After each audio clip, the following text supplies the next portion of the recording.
We're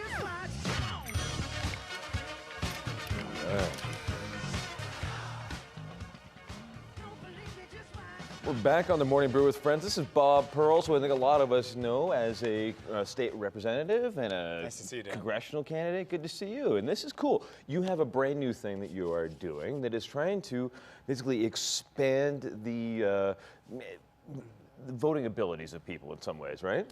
Well, that's right. It's surprising, but 45% of Americans are independents, 25% of New Mexicans are independents. They're not signed and on yet with any party. That's right. That's right. They don't really want to be pigeonholed as a Democrat or a Republican, Right. and they're excluded from voting in what is often the most important public election of the year, Which is the primary. which is the primary. Yeah.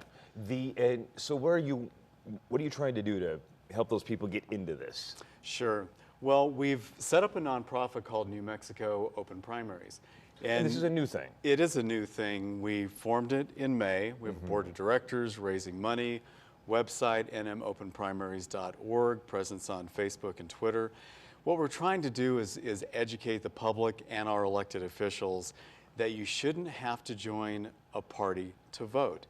Fundamental guaranteed right in the New Mexico Constitution, and yet in 1969, the state legislature gave the right to decide who can vote to the parties of New Mexico. Not to the people. That's right. So we've got private little groups called Republicans and Democrats deciding who gets to vote in the first round public elections. Right. And this next one, it could be like the presidential election, for example, could be a huge deciding factor.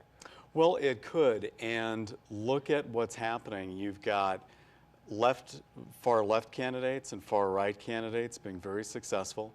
You've got 45% of Americans who are independents who are generally excluded from deciding in the first round election who's going to become president. Right. And let's face it, the campaigns nowadays are like a rerun of The Survivors. It's entertainment.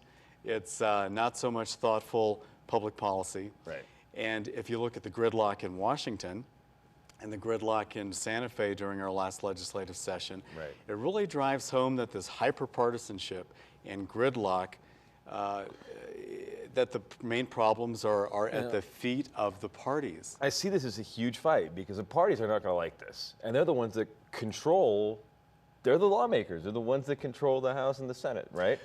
And yeah. that would be a thing. Like if I was a registered whatever and I went to go, say I'm a Democrat and I want to go vote in the Republican Party, is that how it would work? Well, you know, there's three different levels of reforms that have happened throughout the U.S. Some states allow Republican and Democratic controlled primaries to exist, but they allow independents to decide which primary to vote in. That's kind of the first baby step. So you can pick one or the other. You could pick one or the other. The second step that maybe 13 states have is it allows anybody to vote in any of the party primaries. And then the third step that Nebraska, Washington, and California have adopted and that we're advocating for are what are called nonpartisan top two primaries, where there are no labels, where the Republican and the Democratic parties, which are private organizations, don't get to control and decide who's going to vote in first round elections. It's nonpartisan, and then the top two vote getters go to the general. So this is kind of similar to how we do our mayoral elections in Albuquerque now in some ways, right? Because we have a nonpartisan mayoral election here, and then there could be a runoff if one candidate doesn't get. That's right, there's a runoff. The problem, though, is that nowadays nonpartisan elections at the municipal level have been contaminated by the hyperpartisanship that exists throughout the state leadership, throughout the state Senate races, the state rep races. We know that Mayor Barry is a Republican. We do. Everybody knows that. And that was where a lot of his money came from for the campaign. Exactly. And so you've got big money interests in Washington, smaller moneyed interests in Santa Fe, both highly aligned with the far right and the far left, that support candidates that are generally aligned with the far right and the far left. So, and the great 80% of Americans in the middle are left out without any voice. In the states where this is a thing already, where they do have some of these nonpartisan primaries, are we seeing more moderate candidates elected? The important thing is we're seeing more coalition building. We don't guarantee specific outcomes, but in these three states, we end up with politicians having to reach out to the full political spectrum during the very beginning, when they start campaigning, to get past that first round election. So they're reaching out to Republicans, Democrats, Libertarians, Greens, Conservatives, Liberals, and what it's doing is it's creating an environment within the legislature where legislators want to work together, coalition build, because they've got to reach out to everybody to get reelected. Nowadays, people are mainly worried about what's called, quote, being primary, the base. Exactly. Because to win the Republican primary, you got to go far right. To win the Democratic Party primary, you got to go far left. Exactly. And then you exclude all those people in the middle. That's right. And so you end up with candidates further skewed left-right than the American public.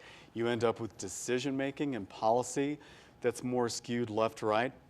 Most importantly, you end up with dysfunction and is gridlock. This something that's just been a continuous problem that's been growing for the last 50, 60 years? Or is this something that just kind of all of a sudden overnight we saw this happen? That's a good question, Dan. I think most political observers feel like it's been disintegrating in this hyper-partisan far left, far right direction for the last 30 or 40 years. I was in the legislature in the 90s. It was already pretty polarized, but there was still dialogue. I managed to pass some bills like the Charter School Act with bipartisan support. Nowadays, it's either my way or the highway. True believers get funded. True believers on both sides of the aisle with Republicans and Democrats can raise money and stay in office.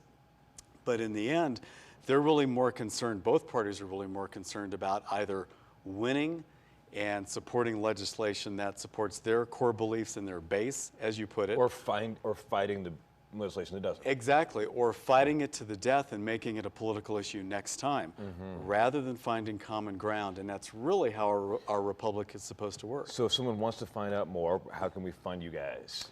Please go to our website, nmopenprimaries.org. And our Facebook page, you can just enter New Mexico Open Primaries. We're looking for volunteers and contributors, and we hope everybody can get enthused about supporting the reps and senators who are going to support our legislation in the upcoming legislative session. I love it. Well, we're going to be back in a couple of seconds on the Morning Brew with Friends with a guy I've been wanting to meet for a long time. Dave Herndon is here. He's the editor-in-chief of New Mexico Magazine on the Morning Brew with Friends.